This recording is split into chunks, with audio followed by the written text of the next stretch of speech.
ಹೃದಯಾಘಾತಕ್ಕೆ Covid ಲಸಿಕೆ ಕಾರಣ ಆಗಿದೆಯಾ? ಅಂತೆ ಕಂತೆ ವದಂತಿಗೆ ತೆರೆ ಬೀಳುವಂತಹ ಸಾಧ್ಯತೆ ಇದೆ.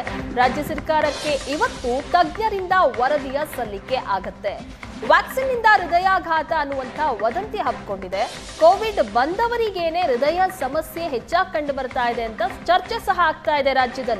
ರಾಜ್ಯದಲ್ಲಿ ಹೃದಯಾಘಾತದ ಪ್ರಕರಣಗಳು ಹೆಚ್ಚಾಗ್ತಾ ಇರುವ ಹಿನ್ನೆಲೆಯಲ್ಲಿ ಯಾಕಾಗಾದ್ರೆ ಹಾರ್ಟ್ ಅಟ್ಯಾಕ್ ಜಾಸ್ತಿ ಆಗ್ತಾ ಇದೆ ಅನ್ನೋದರ ಬಗ್ಗೆ ಚರ್ಚೆಗಳಾಗ್ತಾ ಇದೆ. ಅದರಲ್ಲಿ ಕೋವಿಡ್ ಲಸಿಕೆ ಬಗ್ಗೆ ಸಹ ಚರ್ಚೆ ಆಗ್ತಾ ಇದೆ.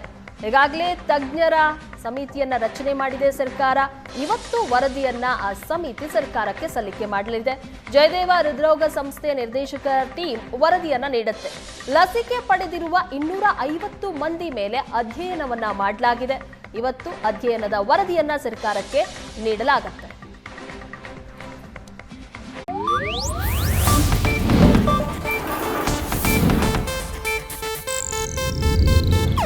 ಇದು ಏಷ್ಯಾನೆಟ್ ನ್ಯೂಸ್ ನೆಟ್ವರ್ಕ್ ಪ್ರಸ್ತುತಿ.